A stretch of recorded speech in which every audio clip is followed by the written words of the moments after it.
오늘 우리에게 주신 하나님 말씀은 호세아 10장 1절에서 15절 말씀입니다. 이스라엘은 열매 맺는 무성한 포도나무라. 그 열매가 많을수록 재단을 많게 하며 그 땅이 번영할수록 주상을 아름답게 하도다. 그들이 두 마음을 품었으니 이제 벌을 받을 것이라. 하나님이 그 재단을 쳐서 깨트리시며 그 주상을 허시리라. 그들이 이제 이르기를 우리가 여호와를 두려워하지 아니하므로 우리에게 왕이 없거니와 왕이 우리를 위하여 무엇을 하리요 하리로다. 그들이 헛된 말을 내며 거짓 맹세로 언약을 세우니 그 재판이 바디랑에 돋는 독초 같으리로다. 사마리아 주민이 베다웬의 송아지로 말미암아 두려워할 것이라. 그 백성이 슬퍼하며 그것을 기뻐하던 제사장들도 슬퍼하리니 이는 그의 영광이 떠나감이며 그 송아지는 아수르로 옮겨다가 예물로 야렙 왕에게 드리리니 에브라임은 수치를 받을 것이요 이스라엘은 자기들의 계책을 부끄러워할 것이며 사마리아 왕은 물 위에 있는 거품같이 멸망할 것이며 이스라엘의 죄 곧 아웬의 산당은 파괴되어 가시와 찔레가 그 제단 위에 날 것이니 그때 그들이 산더러 우리를 가리라 할 것이요 작은 산더러 우리 위에 무너지라 하리라. 이스라엘아, 내가 기브아 시대로부터 범죄하더니 지금까지 죄를 짓는구나. 그러니 범죄한 자손들에 대한 전쟁이 어찌 기브아에서 일어나지 않겠느냐. 내가 원하는 때에 그들을 징계하리니 그들이 두 가지 죄에 걸릴 때에 만민이 모여서 그들을 치리라. 에브라임은 마치 길들이 남소 같아서 곡식 밟기를 좋아하나 내가 그의 아름다운 목에 멍에를 메우고 에브라임 위에 사람을 태우리니 유다가 밭을 갈고 야곱이 흙덩이를 깨트리리라. 너희가 자기를 위하여 공의를 심고 인애를 거두라. 너희 묵은 땅을 기경하라. 지금이 곧 여호와를 찾을 때니 마침내 여호와께서 오사 공의를 비처럼 너희에게 내리시리라. 너희는 악을 밭갈아 죄를 거두고 거짓 열매를 먹었나니 이는 내가 내 길과 내 용사의 많음을 의뢰하였음이라. 그러므로 너희 백성 중에 요란함이 일어나며 내 산성들이 다 무너지되 살만이 전쟁의 날에 베다벨을 무너뜨린 것 같이 될 것이라. 그때 어머니와 자식이 함께 부서졌도다.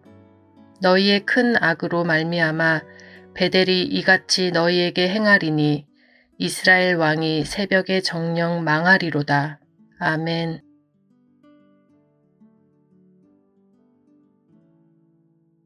호세아 10장으로 말씀을 준비하면서 황금알을 낳는 거위로 알려진 우화가 생각났습니다. 어떤 사람에게 황금알을 낳는 거위가 있었는데 그 사람이 거위의 몸 안에 황금 덩어리가 있을 것이라 생각했습니다. 결국 거위를 잡았지만 뱃속은 다른 거위와 다를 바가 없어서 크게 아쉬워했다는 우화입니다. 탐욕에 눈이 멀어 거위를 죽인 사람처럼 북이스라엘 백성들 역시 풍요로운 열매에 눈이 멀어 그 풍요를 선사한 뿌리를 거부하고 말았습니다. 우선 열매에 눈이 멀어 뿌리를 망각한 북이스라엘의 이야기를 본문을 통해 확인하고 그들의 이야기를 거울 삼아 우리의 삶과 신앙을 성찰하기 원합니다. 호세아 시대 북이스라엘은 솔로몬 이후 최고의 전성기를 구가하고 있었습니다.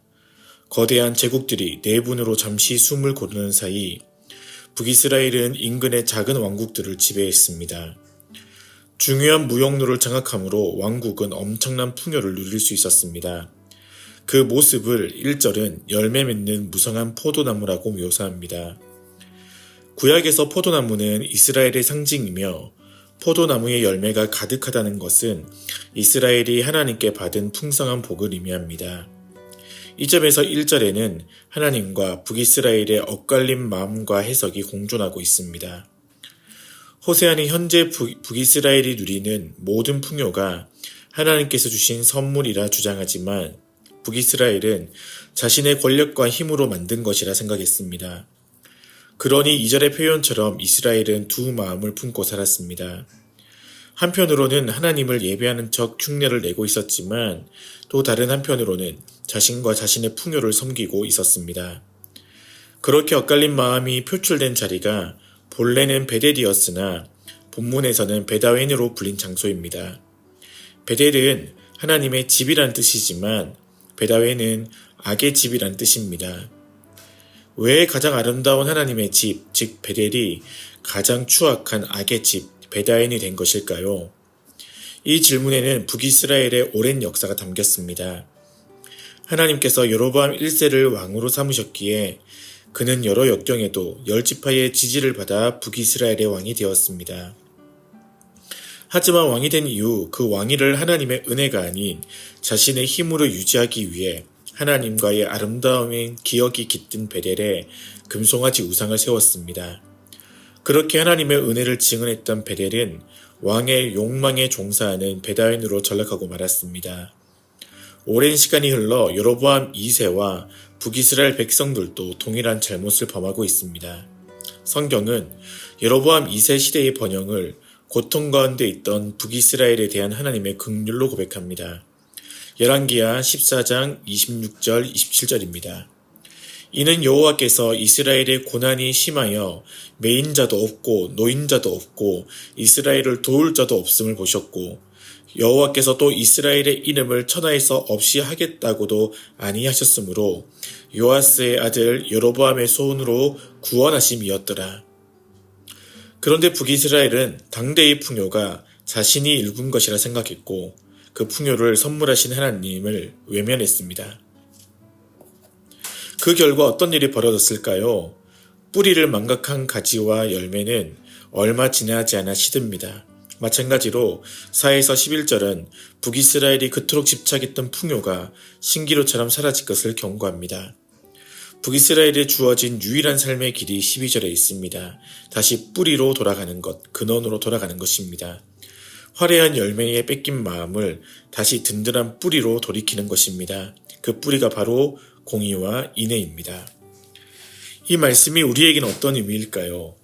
마귀의 가장 중요한 전략 가운데 하나는 여러 선한 것들을 제공하는 대신에 가장 좋은 것을 빼앗는 것입니다. 어쩌면 우리에게도 이런 일이 벌어질 수 있습니다. 우리가 하나님을 아버지로 고백하고 하나님을 섬길 때에 하나님은 또한 당신의 자녀들에게 많은 은혜와 선물을 주십니다. 그것이 우리의 건강, 풍요로움, 성공, 행복한 가정, 좋은 공동체일 수 있습니다. 그러나 그 좋은 것들이 하나님은 아닙니다. 선물을 주신 하나님이 아니라 하나님이 주신 선물에 마음을 빼앗기는 순간 그 좋은 것들이 우리의 욕망으로 인해 우상으로 변질됩니다. 건강을 챙기는 것은 좋지만 건강에 집착한 나머지 가족과 이웃을 외면하고 있다면 그 건강이 우상입니다. 행복한 가정도 분명 하나님의 선물이지만 뿌리이신 하나님을 망각하면 내 자녀와 내 가족이 우상으로 전락할 수 있습니다. 심지어 교회도 마찬가지입니다. 제가 자랐던 교회는 분쟁으로 소문난 교회였는데 분쟁의 당사자들이 늘 외쳤던 말이 교회를 위해서입니다. 하나님보다 교회가 앞서는 순간 교회를 향한 마음조차도 우상이 될 수 있습니다. 하나님은 그 무엇으로도 대체될 수 있는 분이 아니십니다. 또한 열매가 참된 열매일 수 있는 것은 어디까지나 뿌리와 이어져 있을 때입니다. 우리가 어떻게 하면 호세아 시대의 비극과 역설에 빠지지 않을 수 있을까요? 어떻게 하면 풍성한 열매 속에서도 그 뿌리를 기억하며 살 수 있을까요? 어떻게 하면 하나님께서 선물로 주신 것을 여전히 선물로 고백하며 이웃들과 나눌 수 있을까요? 그 아득한 길을 우리는 그리스도 안에서 찾습니다. 그리스도의 첫 표정은 물이 포도주 되게 하신 것입니다. 우리에게 풍성한 포도나무의 열매를 다시 선물하십니다. 동시에 그분은 요한복음 15장에서 자신이 참 포도나무이며 우리를 그 포도나무에 붙여진 가지라고 말씀하십니다. 우리는 오직 그리스도 안에서 공의와 인애라는 뿌리에 도달할 수 있습니다. 동시에 우리는 그리스도를 통하여 주어진 여러 선물들을 즐기되 우상으로 섬기지는 않습니다. 이제 그리스도에게 나아오십시오. 그래야 베델이 여전히 아름다운 하나님과 우리의 집이 될 수 있을 것입니다. 열매는 뿌리 속에서 참 열매일 수 있습니다.